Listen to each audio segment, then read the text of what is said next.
Ассалаумағалейкум, қалайсыңдар достар? Бүгін бізде unpacking. Жаңа ойын мониторын сатып алдым және компьютеріме кішкене өзгерістер енгіздім. Жаңа мониторда GTA 5 қанша FPS береді, оны сәлден соң көретін боласыздар. Кеше каналымның статистикасын қарасам, кішкене көңілім түсіп, жаңа видео, жаңа сборка жасауға шабытым қашып кетті. YouTube видеоларымды рекке шығарған, бірақ өкініштісі қаралым саны тым аз. 10 000 адам ішінен небәрі 100 адам ғана қарайды екен. Адамдардың көпшілігі ойын сауық, көңілді, былайша айтқанда адамның миын қатырмайтын видеоларды көреді. Мен түсінем, барлығы азаннан кеш жұмыста, оқуда, сондықтан YouTube'тан басты қатыратын видео көргенше, сергітетін, жұмыстан көңілін аулайтын видео көргені дұрыс емес пе? Сөйтіп компьютерді түсіруді жалғастырған жөн бе, әлде басқа бағытты таңдаған дұрыс па деген ой келеді. Әлде ойын түсірсем бе екен? Достар, пікірге өз ақылдарыңызды жазып жіберіңіздер, бұл мен үшін өте маңызды. Сонымен өз көңілімді өзім көтерейін деп Каспийден жаңа мониторға заказ жасадым. Таңдауым осы бір мониторға түсті. Көлемі 23.8 дюйм, Full HD, ал жиілігі 165 Гц. Матрицасы IPS екен. Сөйтіп жаңа мониторымды алуға шықтым, ол анау жердің бір жері екен. Не слушай никого, кто сможет. Будто ты ничего сможешь. Если есть мечта, оберегай его. Люди, которого не могут, будут уверять, что у тебя не могут. Поставил цель, добегайся и точка. Мы должны удивиться каждого своей Мы должны убедиться каждого своей начинающих шагов. И этого безумно осуществить.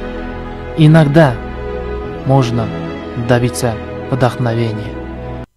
Достар, алдыңғы ескі Core i5 компьютерімді сатып жібердім. Ол компьютерде қорек көзі жоқ еді, сондықтан өзімде тұрған қорек көзін қосып бердім. Сонымен өзіме қорек көзін алу керек болды. OLX-ті ашып 10 000 теңгеге қолданылған 600 ваттық қорек көзін көріп, егесіне 7 000 теңгеге бересің бе, қазір алып кетемін деп жазып едім. Ол давай деді. Сөйтіп мына қорек көзін сатып алдым. Алдыңғы осы сборка видеомды бір досым көріп таң қалды. Маған, брат, сені хамутты көрсеткенге кабель менеджмент жасайма десем, мына шығырып жатқан сымдарың не деді. Ұяттан кіретін жер таппай қалғансың ғой. Бұл жолы ол қателігімді түзейін дедім. Кабель менеджмент деп ойлап қалмаңыздар. Бұл модульдік қорек көз емес, сымдары қысқа болады. Оған удлинитель алу қажет. Сондықтан барынша ретке келтіруге тырыстым. Ендігі көрініс осындай. Сұлтан брат, көріп отқан болсаң, пікірге бағасын беріп жібер. Ар қарай мынандай екі желдеткіш алдым. Оны корпустың алды жағына орнатамын. Желдеткіштер ешқашан аздық етпейді. Және кейінірек тағы екеуін алып, астына біреуін, үстіне біреуін қоятын боламын. Келесі кезек монитор Sang фирмасы Full HD разрешение, ал жиілігі 165 Гц және IPS матрица. Өте жіңішке екен. Және де мынандай клавиатурамен тінтуір алдым.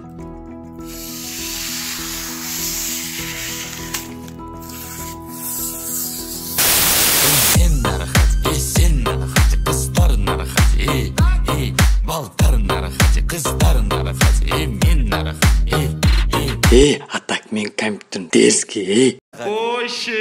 Арғарай экран баптауын 165 Гцке қойып, GTA 5 ойынында тексеріп көрдім. Қорек көзі жақсы тыныш жұмыс жасауда, ал ойын барысында процессор температурасы 55 градустан асқан жоқ. Тұрақты 45-50 градус температураны ұстап тұрды.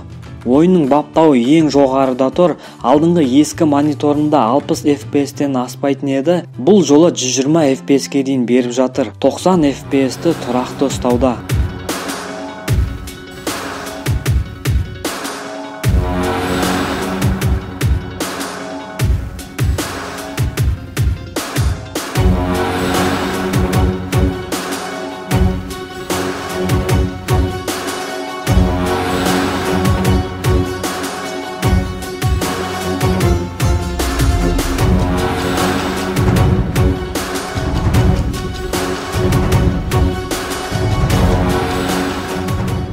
Сонымен мониторға келер болсам, монитор толықтай көңілімнен шықты, сапасы бағасына тұрарлық, таңдауыма еш өкінбеймін.